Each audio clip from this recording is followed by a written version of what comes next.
다 함께 묵도하심으로 주일 예배 드리겠습니다.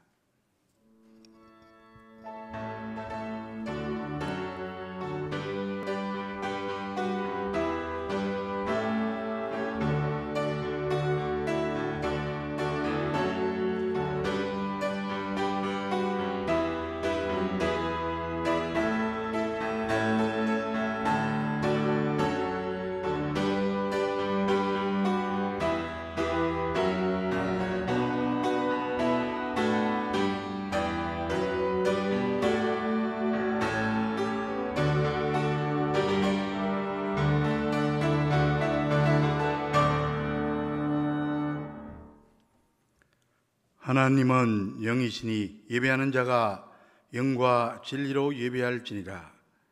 세상 만물을 창조하시고 지금도 섭리하시는 삼위일체 하나님께 찬송과 영광과 존귀를 돌립나이다. 지난 한 주간도 부족한 저희들을 인도하여 주시고 오늘 이 시간 하나님의 집에 나와 예배드리게 하심을 진심으로 감사드립니다. 우주 만물을 창조하시고 인생의 승사고를 주관하시는 성부 하나님의 높으신 섭리에도 감사드립니다. 인간의 몸을 입고 이 땅에 오셔서 십자가의 대속과 부활의 능력으로 우리를 구원하신 성자 예수님께 영광을 올려드립니다. 오늘도 성도들의 마음에 거주하시며 이 모든 사실을 깨달아 의로운 길을 걷게 하시는 성령님께 경배를 드립니다. 성도들 곁에 언제나 함께 하시며 의로운 길로 인도하시는 보혜사 성령님, 오늘도 우리들에게 큰 믿음과 능력을 더하여 주시옵소서. 성삼위 하나님께만 온전히 영광을 올려드리며 예수 그리스도의 이름으로 간절히 기원하옵나이다. 아멘. 모두 일어나셔서 1장 찬송 드리겠습니다.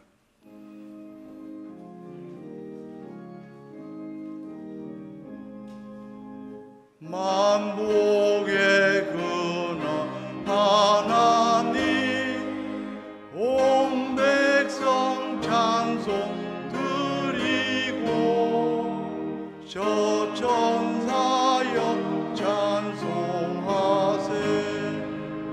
찬송 선구서 야성령.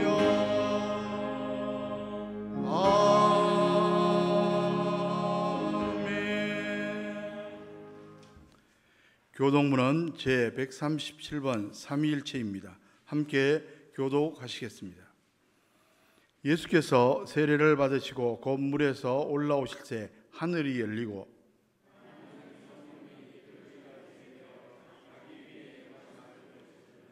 하늘로부터 소리가 있어 말씀하시되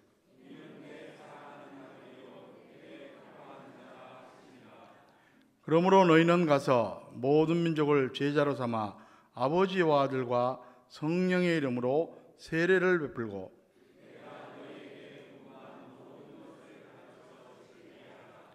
볼지어다 내가 세상 끝날까지 너희와 항상 함께 있으리라 하시니라.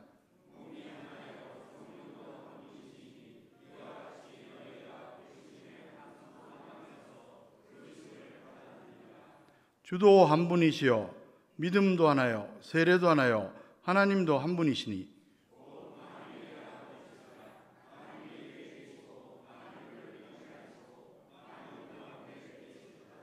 아멘. 기도하겠습니다. 이제 하나님과 나만이 하는 죄를 참회하며 기도드립니다.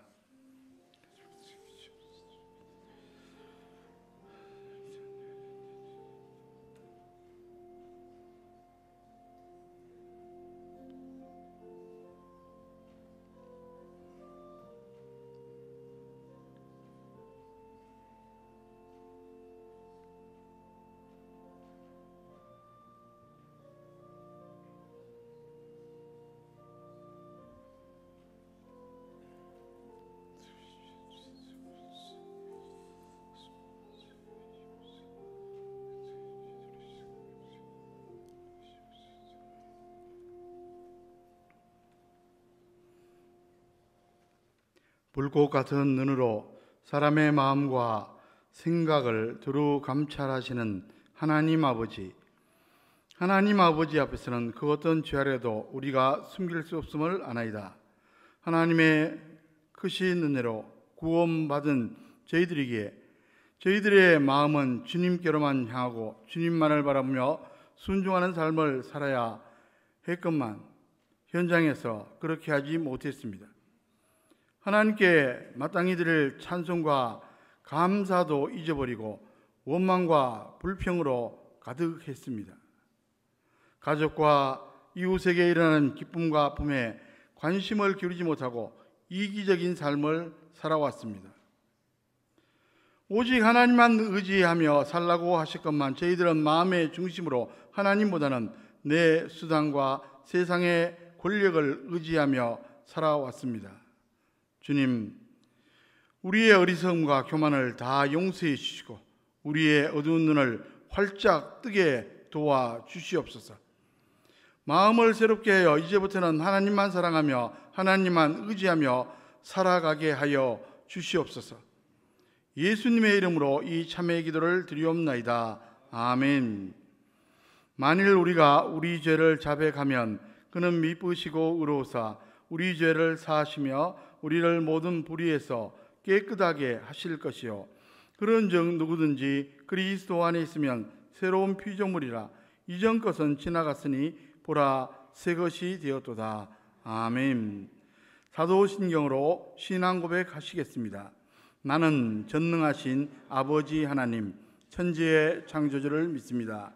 나는 그의 유일하신 아들 우리 주 예수 그리스도를 믿습니다. 그는 성령으로 잉태되어 동정녀 마리아에게서 나시고 본디오 빌라도에게 고난을 받아 십자가에 못 박혀 죽으시고 장사된 지 사흘 만에 죽은 자 가운데서 다시 살아나셨으며 하늘에 오르시어 전능하신 아버지 하나님 우편에 앉아 계시다가 거기로부터 살아있는 자와 죽은 자를 심판하러 오십니다. 나는 성령을 믿으며 거룩한 공교회와 성도의 규제와 죄를 용서받는 것과 몸의 부활과 영생을 믿습니다. 아멘. 다 자리에 앉으셔서 찬송가 21장 다 찬양하여라 찬송 드리겠습니다.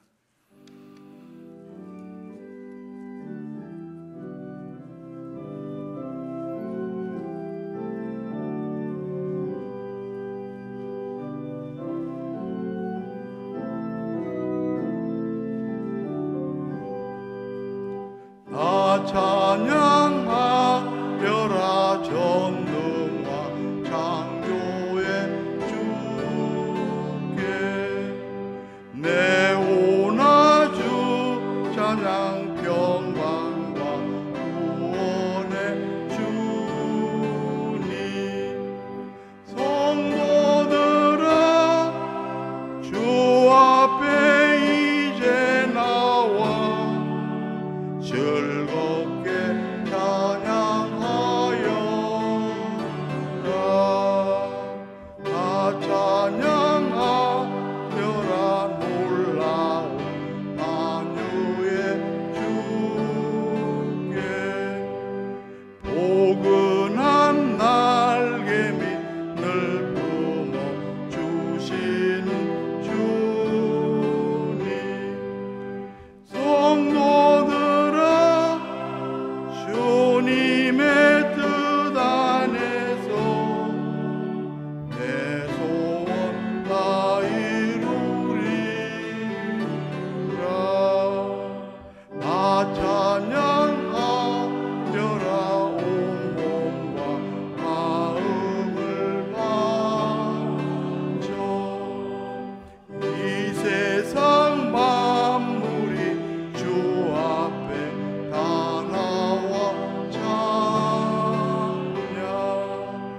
성도들아 기쁘게 소리 높여 영원히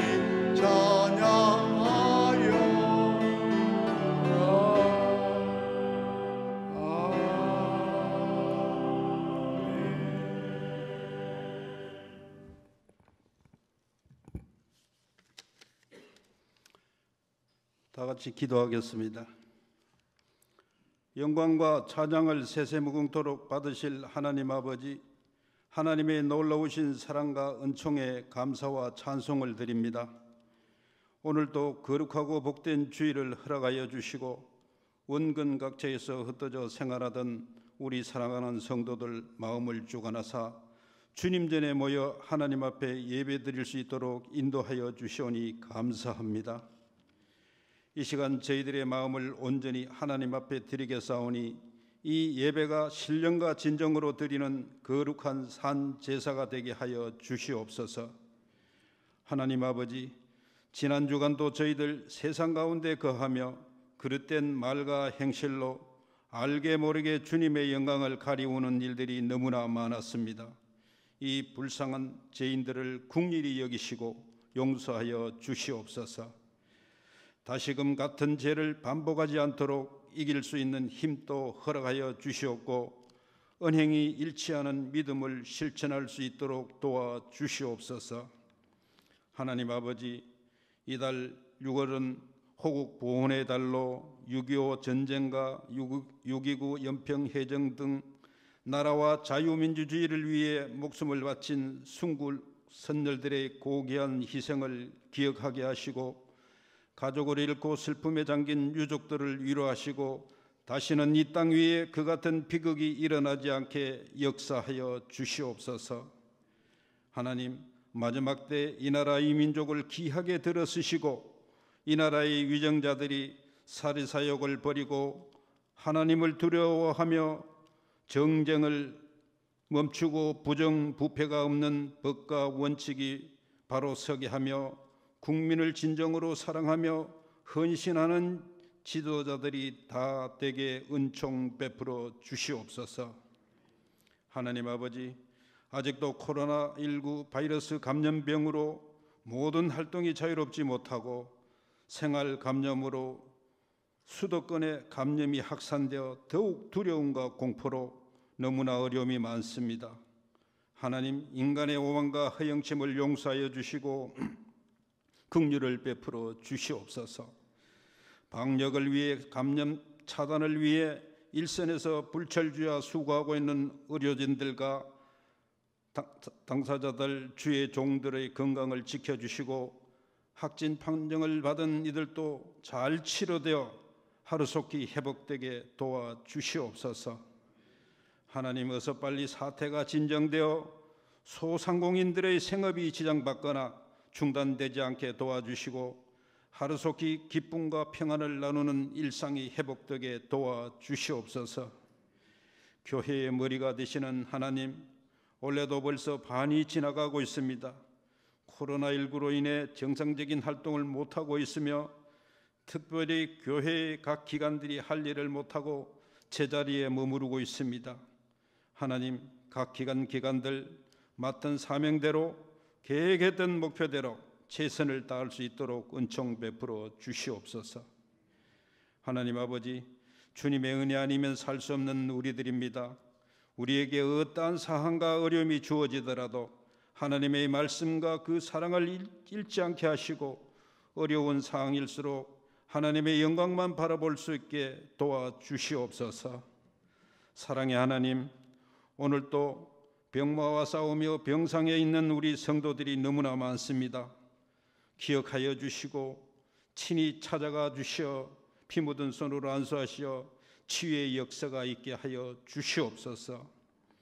또 코로나19로 경제적인 문제 등 여러 가지 어려움에 처한 성도들과 환난이나 시험 중에 있는 성도, 믿다가 낙심한 성도들 모두에게 함께 하시어 그들의 모든 어려움을 믿음으로 잘 극복하고 승리하게 하옵소서.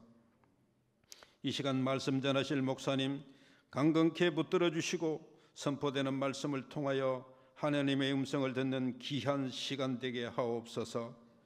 사정이 있어서 예배에 함께 참여치 못한 우리 성도들을 기억하시고 있는 그곳에서 주님께 영광 돌릴 수 있도록 은혜 내려 주시옵소서. 예배를 위해 여러 모양으로 보이지 않게 봉사하시는 손길 이어와 아름다운 찬양으로 영광 돌리는 분들에게도 축복하셔서 아름다운 예배가 되게 인도하여 주시옵소서. 마치는 시간까지 우리 주님 홀로 영광 받으시옵고 우리 주 예수 그리스도의 이름으로 간절히 기도하옵나이다. 아멘.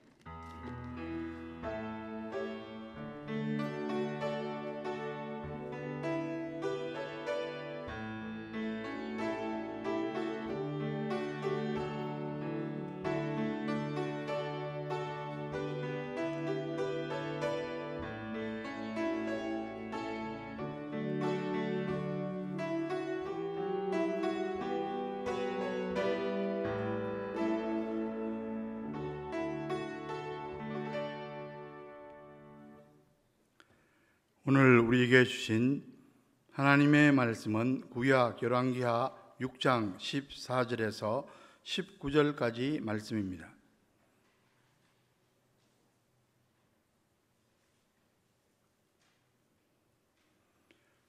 왕이 이에 말과 병거와 많은 군사를 보내매 그들이 밤에 가서 그 성읍을 에워쌌더라. 하나님의 사람의 사원이 일찍이 일어나서 나가보니 군사와 말과 병거가 성읍을 에워쌌는지라. 그의 사원이 엘리사에게 말하되 내 주여 우리가 어찌하리까 하니 대답하되 두려워하지 말라.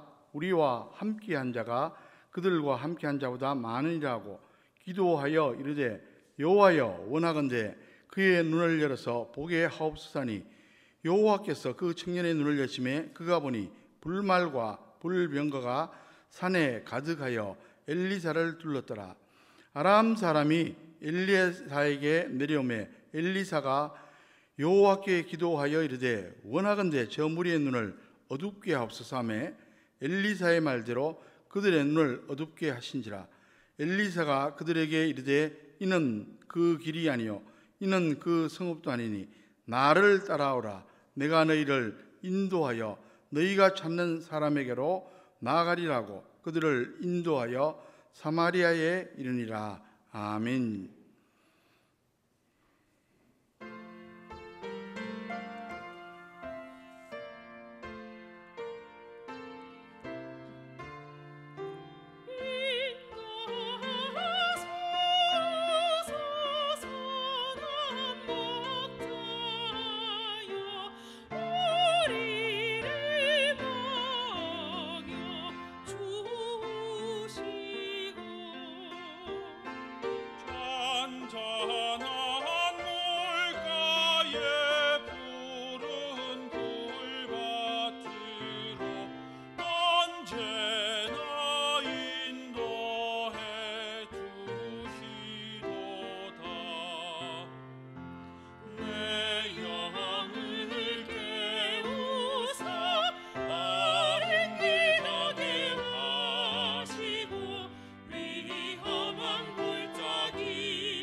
아멘. 하나님께 영광의 박수를 드리겠습니다.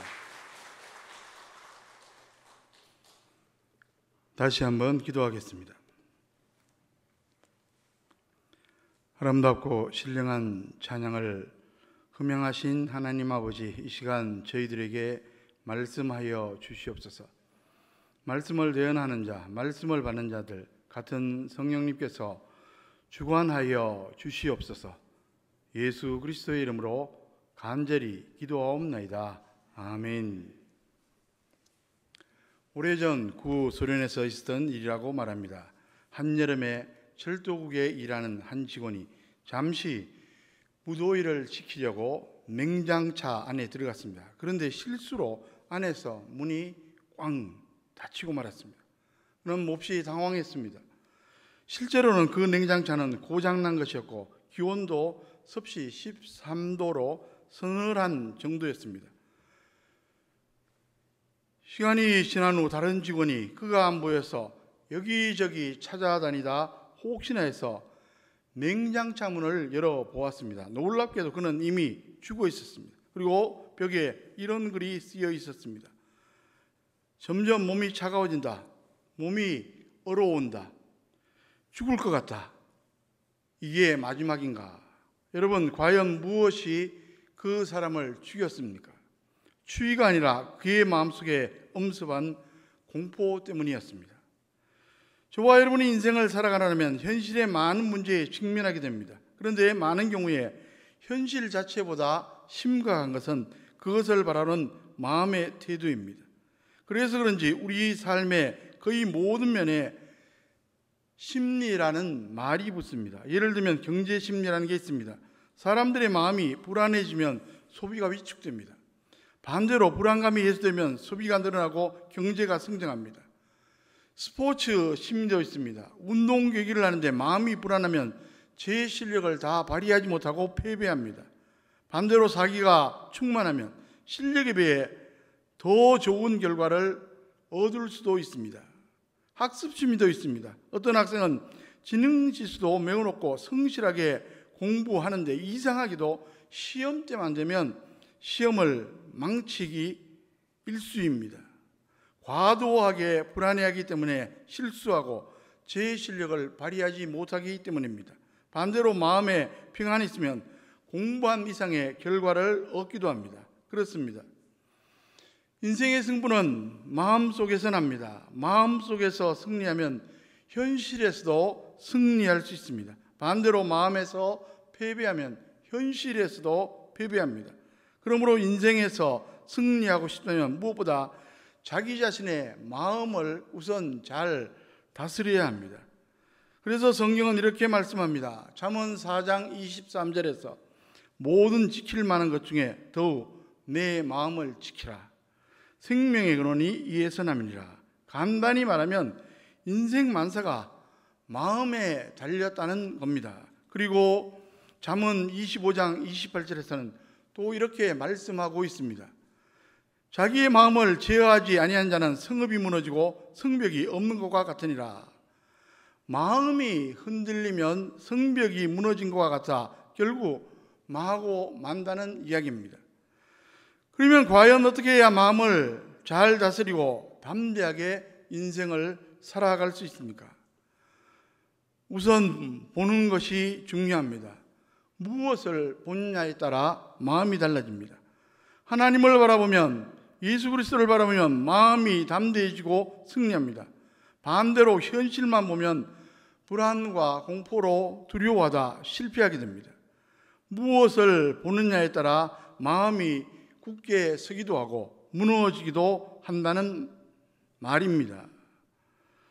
아직도 너나 할 것 없이 신종 코로나 사태로 여전히 긴장 속에 살아가고 있습니다.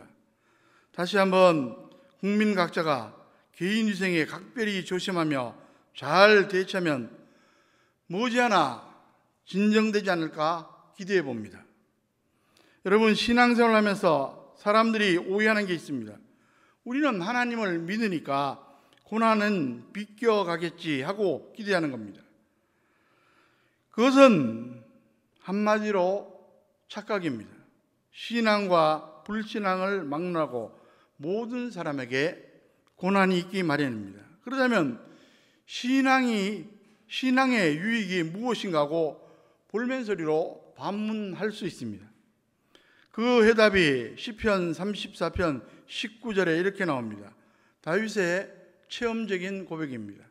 의인은 고난이 많으나 여호와께서 그의 모든 고난에서 건지시는도다. 하나님을 믿는 성도에게도 여전히 고난이 많다는 겁니다. 그런데 중요한 것은 그 고난을 하나님께서 컨트롤하고 있다는 사실, 그리고 모든 고난에서 건져준다는 사실입니다. 오늘 본문의 역사적 배경은 주전 9세기 북이스라엘입니다. 그때는 북이스라엘이 남북분단 시대로 남쪽의 유다 왕국과 북쪽의 이스라엘 왕국으로 분열되어 있었습니다. 그 가운데 북이스라엘의 이야기입니다. 그 당시 아람 나라가 북이스라엘을 호시탐탐 노리며 시도 때도 없이 침공을 했습니다. 그런데 북이스라엘이 이겨냈습니다. 하나님의 종 엘리사 선지자가 등장하면서 양상이 달라졌습니다. 아람의 군대가 침공하려면 어떻게 하라는지 엘리사가 미리 북이스라엘의 왕에게 정보를 알려줘서 경계를 강화하게 합니다. 그 결과 아람 군대가 번번이 실패합니다. 그러자 아람 왕이 심각한 고민에 빠집니다. 요즘 같으면 도청 장치라도 했나 의심을 하겠지만 그 당시에는 북이스라엘과 내통하는 첩자가 있으리라 생각할 수밖에 없었습니다. 그런데 그게 아니었습니다. 아람 왕이 국무회의를 수집해서 첩자를 색출하라고 호통을 치는데 한 신하가 이렇게 간언합니다. 엘리사 선지자가 하나님의 계시로 아람 왕이 침실에 사는 이야기까지 다 알아내어서 철저하게 대비한다는 겁니다. 그러자 아람 왕은 이제 엘리사를 체포하라고 명령합니다. 아람 왕의 명령에 따라 말과 병거와 많은 군사들이 엘리사가 거주하는 도단성으로 이동합니다. 14절 말씀을 보십시오. 왕이 이에 말과 병거와 많은 군사를 보내매 그들이 밤에 가서 그 성을 에워쌌더라. 한마디로 말해서 도간에 든 지와 같은 상황이었습니다. 그 광경을 우선 목격한 사원의 반응입니다. 15절 말씀도 보십시오. 하나님의 사람의 사원이 일찍 일어나서 나가보니 군사와 말과 병거가 성읍을 에워쌌는지라. 그의 사원이 엘리사에게 말하되 내 주여 우리가 어찌하리까 하니. 그런데 엘리사는 천하태평입니다. 왜 그랬습니까?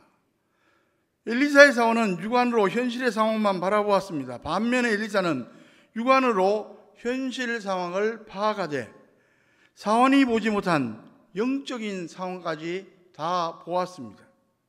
여러분, 사람에게는 두 종류의 눈이 있습니다. 육체의 눈인 육안과 영혼의 눈인 영안입니다. 육안으로는 물리적인 세계만 볼 수 있습니다. 영안으로는 현실 속에 연결되어 있는 영적 세계도 볼 수 있습니다. 영적 세계에는 하나님과 천사들 그리고 사단과 악령들이 존재합니다. 이러한 영적 세계가 현실 세계에 끊임없이 영향을 끼칩니다. 신앙의 사람은 영안으로 영적 세계를 보고 마음속에서 승리할 수 있습니다. 엘리사는 육안으로 현실을 보았지만 동시에 영안으로 영적 세계도 보았습니다. 그래서 사원은 절망했지만 엘리사는 담대했습니다. 엘리사는 승리와 소망을 보며 사원에게 이렇게 말합니다. 16절 말씀을 보십시오. 대답하되 두려워하지 말라. 우리와 함께한 자가 그들과 함께한 자보다 많으니라고. 아람 군대가 실로 막강해 보이는 것 같지만 하나님이 보내신 천군 천사가 훨씬 더 강하다는 것입니다. 그러니까 전혀 두려워할 필요가 없다는 말씀입니다. 그리고 엘리사는 자신이 영안으로 보는 것을 사원도 볼 수 있도록 간절히 기도합니다. 17절 말씀입니다. 기도하여 이르되 여호와여 원하건대 그의 눈을 열어서 보게 하옵소서하니 여호와께서 그 청년의 눈을 여시매 그가 보니 불말과 불병거가 산에 가득하여 엘리사를 둘렀더라. 엘리사가 기도하자 사원의 영안이 열립니다. 사원이 보니까 불말과 불병거가 주위의 산에 가득합니다. 여기서 불은 하나님의 영광을 상징합니다. 그리고 말과 병거는 군대를 가리킵니다. 하늘의 군대, 천사의 군대입니다. 하나님께서는 이런 천사들을 부리십니다. 구약 성경을 보면 이따금 만군의 여호와라는 명칭이 등장하는데, 그 명칭은 하나님이 천사의 군대를 동원해서 우리를 도와주시는 분이라는 뜻입니다. 만군의 여호와께서 엘리사를 돕기 위해 하늘의 군대를 파견한 모습입니다. 아마 사관도 그 모습을 다 본 후에 두려움을 떨쳐버리고 담대해졌을 겁니다. 그 후에는 어떻게 됩니까? 엘리사가 하나님의 능력으로 아람 군대를 공략합니다. 18절 말씀을 보십시오. 아람 사람이 엘리사에게 내려오매 엘리사가 여호와께 기도하여 이르되 원하건대 저 무리의 눈을 어둡게 하소서 하매 엘리사의 말대로 그들의 눈을 어둡게 하신지라. 아람 군사들의 눈이 갑자기 어두워졌습니다. 정확히 말하면 영안이 깜깜해져서 분별력을 갖지 못했다는 뜻입니다.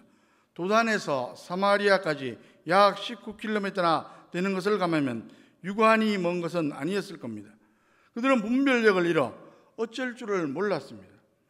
다만 엘리야가 시키는 대로 움직였습니다. 좌로 가라면 좌로 가고, 우로 가라면 우로 가고, 서라면 서고, 가라면 갔습니다.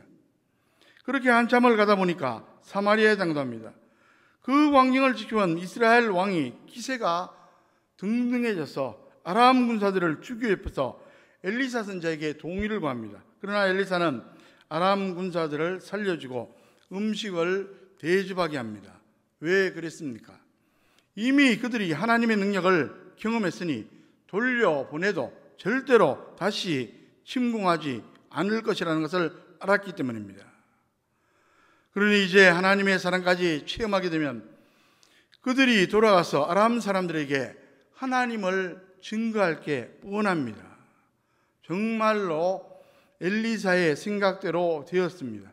오늘 본문은 아니지만 6장 23절에 보면 왕이 위하여 음식을 많이 베풀고 그들이 먹고 마심에 놓아 보내니 그들이 그들의 주인에게로 돌아가니라. 이로부터 아람 군사의 부대가 다시는 이스라엘 땅에 들어오지 못하니라. 여러분 한번 곰곰이 생각해 보십시오. 엘리사가 과연 어떻게 그 큰 아람 군대를 이기고 승리할 수 있었습니까? 엘리사의 손에는 칼 한 조라도 없었습니다. 군사력으로 승리한 게 결코 아닙니다. 오직 하나님을 바라보는 믿음으로 승리한 겁니다. 그래서 우리는 이렇게도 말할 수 있습니다. 영혼의 시력이 인생을 승리하는 실력이다. 믿음으로 영안이 밝아지면 하나님을 바라볼 수 있고 그 능력으로 승리할 수가 있다는 말씀입니다.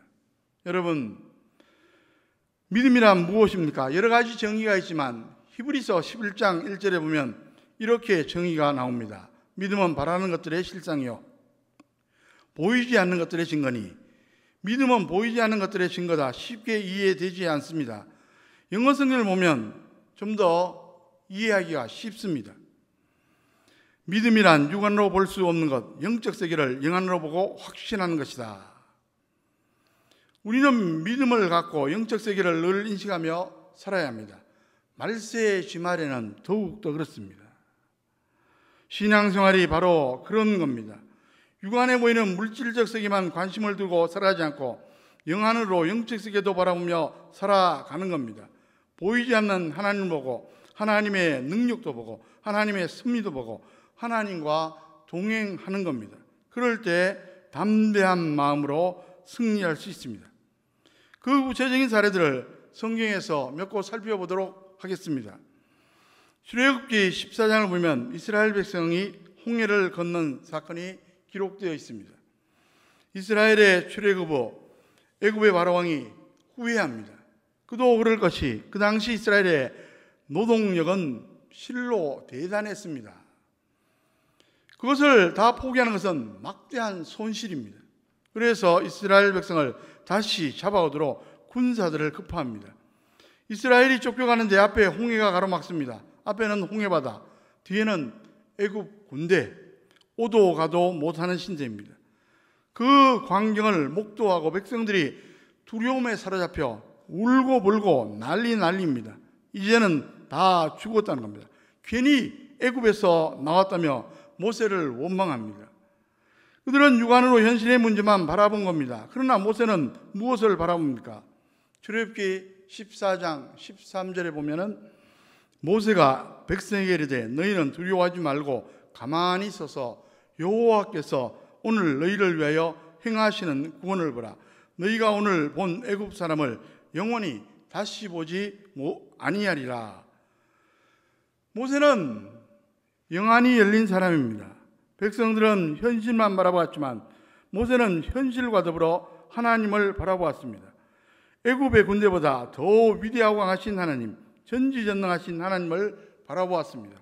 그래서 같은 현실에 담대할 수 있었고 백성들을 안도시킬 수가 있었습니다.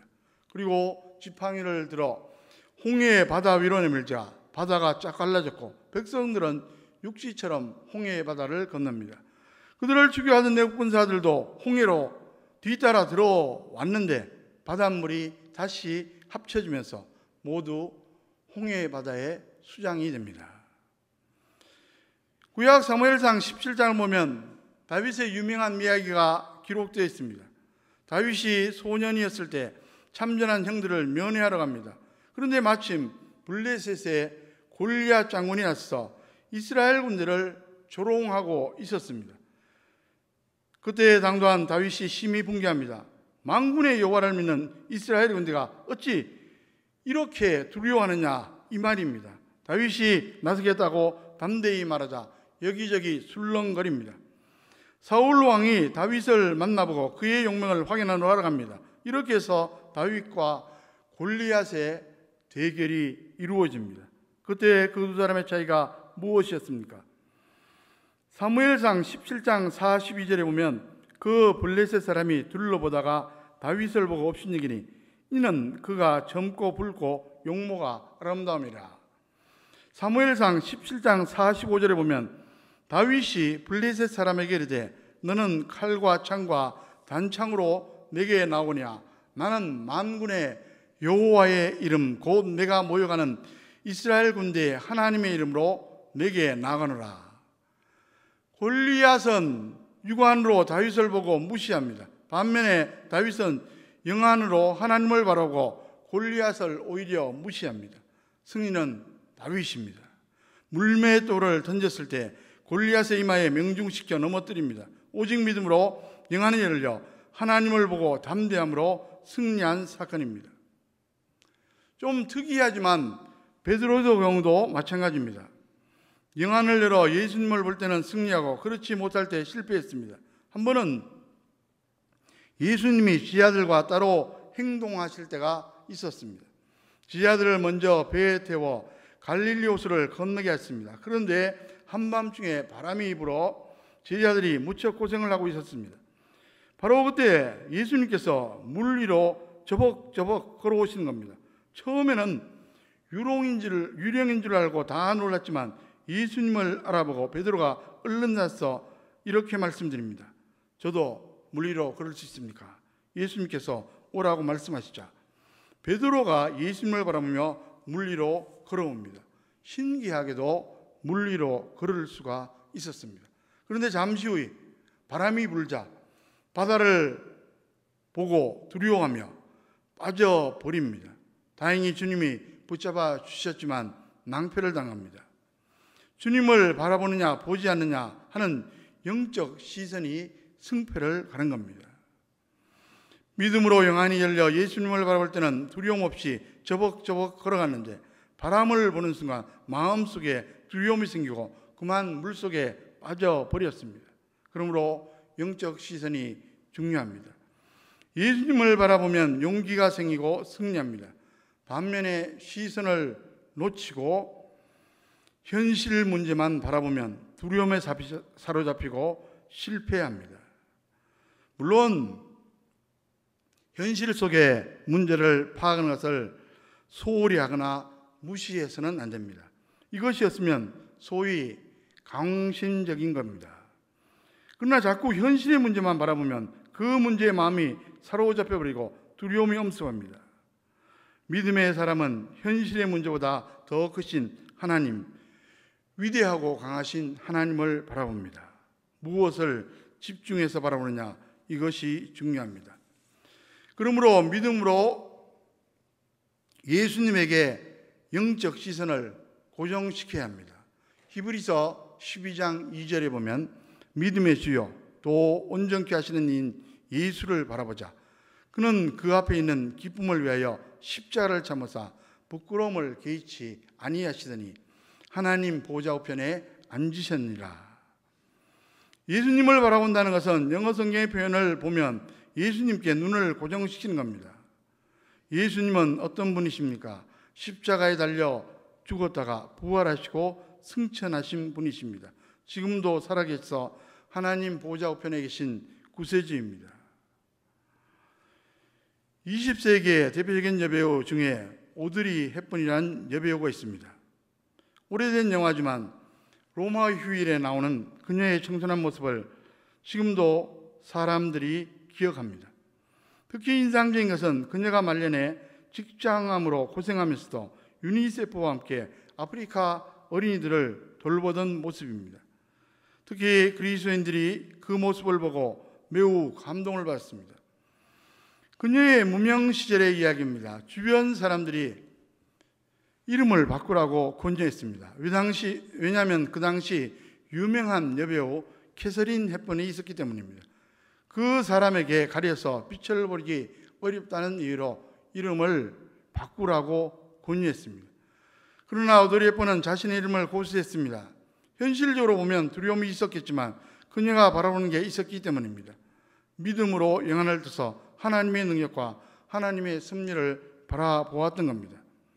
오늘날 캐서린 헵번을 기억하는 사람은 거의 없습니다. 오드리 헵번은 전 세계인이 기억하고 있습니다. 저와 여러분들도 영안을 열어 하나님을 바라봄으로 담대히 현실에서 승리하시기를 주의 이름으로 축원합니다. 이를 위해 꼭 필요한 게 기도입니다. 오늘 본문에도 나오지만 엘리사는 항상 기도하는 사람이었습니다. 그리고 절망하는 사람을 위해서 간절히 기도했습니다. 그럴 때 사환도 영안이 밝아졌고 하나님께서 보내주신 천군 천사들을 다 보았습니다. 믿음의 사람은 기본적으로 성령으로 거듭나서 영안이 떠집니다. 그러나 신앙이 성숙해짐에 따라 영혼의 시력이 점점 밝아집니다. 우리가 이를 위해서 늘 기도해야 됩니다. 서두에도 말씀드렸지만 여러분, 코로나19 아직도 맹위를 떨치고 있습니다. 두렵습니다. 하지만 맹철하게 이성적으로 대처하면 두려움이 많이 줄어들 겁니다. 담대하게 신앙적으로 대처하면 두려움을 떨쳐버릴 수도 있습니다. 제가 교육자가 되어서 사역한 지 30여 년이 됩니다. 그동안 한 번도 경험하지 못한 상황입니다. 고민을 많이 했습니다. 기도했습니다. 주변에서도 이런저런 얘기가 들려옵니다. 온라인 예배로 대체해도 하나님이 과연 기뻐하실까? 교회 현장 예배를 고수하면 사회적 비난은 어떻게 참아내고 혹시라도 생길 위험은 또 어떻게 하나? 참 고민이 많았었는데 결국 예배 및 집회 시 7대 감염 예방 수칙 그것을 철저히 준수한 것으로 그렇게 결론을 내린 적이 있습니다. 여러분, 인간은 사회적 존재로 다른 사람들과 함께하며 살아가기 마련입니다. 이번 코로나19 사태가 주는 교훈 중에 하나가 바로 공동체의 중요성입니다. 가정, 교회, 사회, 국가, 더 나아가 전 세계가 공동 운명체입니다. 모두 다 잘 되어야 합니다. 감염되기 때문에 각자 그리고 모두 건강한 게 매우 중요합니다. 국가도 우리나라만 잘 되면 안 됩니다. 다른 나라도 빨리 이제 그 코로나 사태로부터 벗어나야 우리가 그 나라 갈 수도 있고 또 서로 무역할 수도 있고 활동을 할 수 있다는 말입니다. 이번 코로나 사태를 보면서 저와 여러분들이 더욱더 열심히 기도해서 하나님 앞에서 새롭게 세워지는 기회로 삼았으면 참 좋겠습니다. 나 자신도, 우리 가정도, 우리 교회도, 한국교회도, 대한민국도, 온 세계도 하나님의 은혜가 아니면 설 수 없습니다. 열심히 기도해서 나도, 우리도, 교회도, 나라도, 세계도 다시 살아나는 놀라운 역사가 속히 나타나기를 주의 이름으로 간절히 축원합니다. 6월은 호국의 달입니다. 나라를 많이 생각하는 달입니다. 그래서 6월만 되면 생각나는 것이 몇 가지 있습니다. 어제 지났지만 6월 6일 현충일입니다. 이 날은 나라를 위해서 헌신하고 희생한 분들을 기리는 날입니다. 또 다른 하나가 6월 25일 6.25 전쟁의 날입니다. 올해는 70주년이 되는 뜻깊은 해입니다. 여러분, 우리는 구약성경에 나타난 하나님의 심판 역사를 기억합니다. 하나님의 백성들이 하나님을 버리고 세상에 도취되었을 때 하나님은 노아 형수로 심판하시니 세상이 무너졌습니다. 인간의 힘을 한껏 자랑하고 하나님을 배반하여 힘의 건축을 시도했을 때 하나님께서는 인간 힘의 상징인 바벨탑을 치셨습니다. 이 세상도 똑같습니다. 누가 그 거대한 로마가 망할 것이라고 생각이나 했겠습니까? 누가 당시에 세계 절반을 정복한 징기스칸이 몽고가 멸망할 것이라고 생각했습니까? 다 무너졌습니다. 특별히 최근에 20세기 역사를 보면 공산당은 칼 막스의 철학을 복음으로 받아들였습니다. 그리고 이것이 복음이다. 계급을 없애고 평등하게 살며 먹고 사는 것을 똑같이 만들자. 얼마나 훌륭한 고인가. 그래서 지금까지 이 세상을 지배했던 예수 그리스도의 복음을 내쫓아. 그래서 공산당들이 교회를 내쫓고 칼 막스의 이데올기를 받아들여서 건설한 것이 사회주의 국가들이었습니다. 어떻게 되었습니까? 칼 막스가 말한 것과 예수 그리스도가 전한 복음은 정반대입니다. 먹고 사는 문제를 평등하게 만들자. 이것이 유토피아다. 그러나 예수님은 무엇을 먹을까, 무엇을 마실까 하지 말라. 그러면 무엇을 해야 된다고 말했습니까? 마태복음 6장 33절에 너희는 먼저 그의 나라와 그의 일을 구하라. 그리하면 이 모든 것을 너희에게 더하시리라. 정반대의 말씀을 주셨습니다. 그러면 세상은 어떻게 되었습니까? 칼 막스의 철학을 따라한 사회주가는 거의 다 망했습니다. 이제 한 사람을 소개하고 말씀을 정리합니다. 16세기 종교개혁자 존 낙스 이야기입니다. 그 당시 메리 여왕은 개신교인들을 혐오했고 급기야 학살 명령까지 내립니다. 그러자 존 낙스는 목숨을 걸고 기도합니다. 하나님 아버지, 내게 스코틀랜드를 주십시오. 아니면 죽음을 주시옵소서. 놀랍게도 학살 명령이 극적으로 처리되었고 오히려 여왕이 중병에 걸려 죽게 됩니다. 마지막 고통 중에 메리 여왕이 이렇게 절규했다고 말합니다. 존 낙스 한 사람의 기도가 100만 명의 대군보다 무섭구나. 존 낙스가 이렇게 용감할 수 있었던 것은 영안이 열려 하나님의 능력과 섭리를 볼 수 있었기 때문입니다. 여러분, 사방을 둘러보시기 바랍니다. 무엇이 보입니까? 고난과 풍파, 환난과 핍박이 우리를 에워싸고 있습니다. 포위하고 있습니다. 그러나 영안을 열어 하나님을 바라보십시오. 그 모든 문제들보다 더 많은 천군 사람들이 저와 여러분을 호위하고 있습니다. 아무쪼록 험한 세상, 불확실한 세상 살아갈 수밖에 없지만 늘 기도에 힘써서 영혼의 시력을 키우시기 바랍니다. 그래서 영안을 밝게 뜨고 현실보다 더 크신 하나님을 늘 바라봄으로써 담대히 승리하는, 현실을 이기는 저와 여러분, 저와 여러분의 자녀 후손들 다 되시기를 주의 이름으로 간절히 축원합니다. 기도하겠습니다. 하나님 아버지, 참으로 어려운 시대에 살아가고 있습니다. 지금까지 경험해 보지 못한 참으로 특수한 그러한 시대를 살아가고 있습니다. 저희들 오늘 말씀처럼 더욱더 하나님을 의지하고 기도함으로 영안이 활짝 열려서 참으로 하나님이 함께 하심을 바라보며 용기 백배하여 현실에서 승리하도록 인도하여 주시옵소서. 예수 그리스도의 이름으로 간절히 기도하옵나이다. 아멘.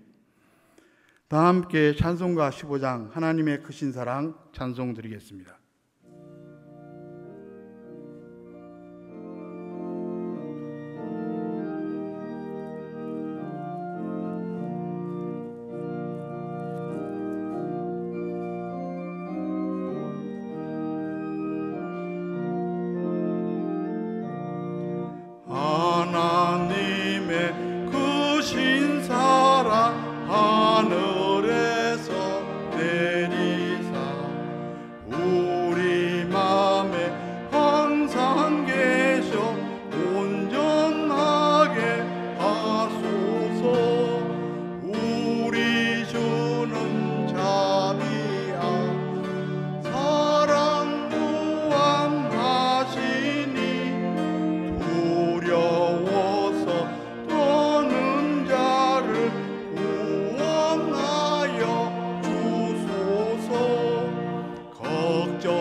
모두 일어나셔서 봉헌하시겠습니다.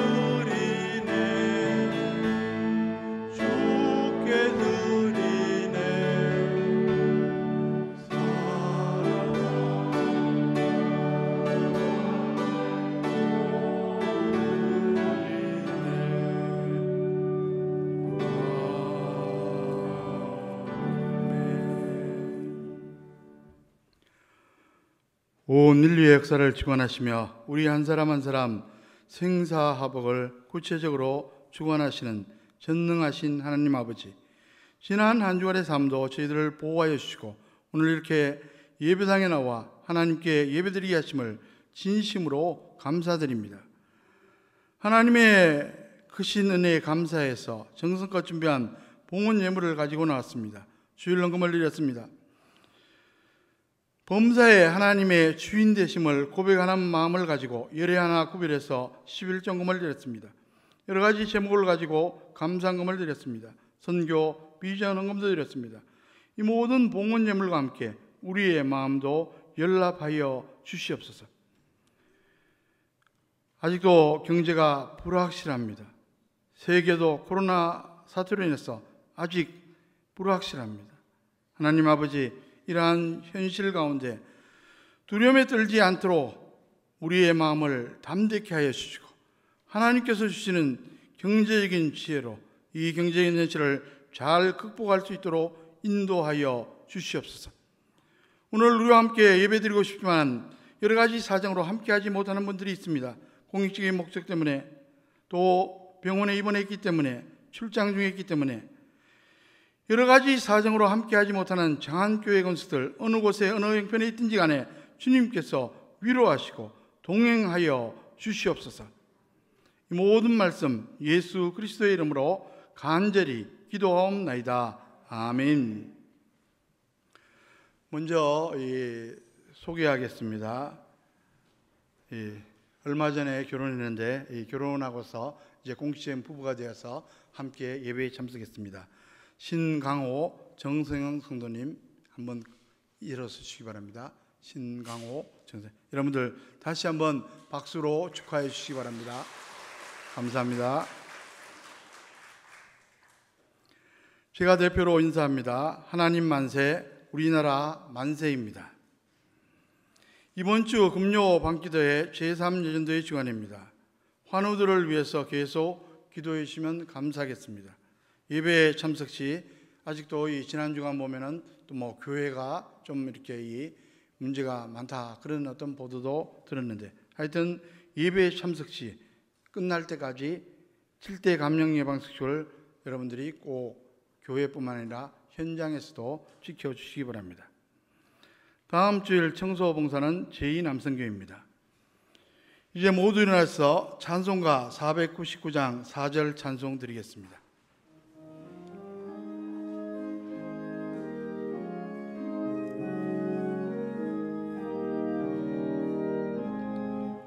온전한 만민 승리의 그래 영광과 찬송 주께 드리네. 속죄함이 또 구원받았으니 기쁘게 할렐루야 부르세. 큰 권세 주께 있으니 큰 권세 주께 있으니 너는 가서 주의 복 전하라. 주가 너 항상 지키리라.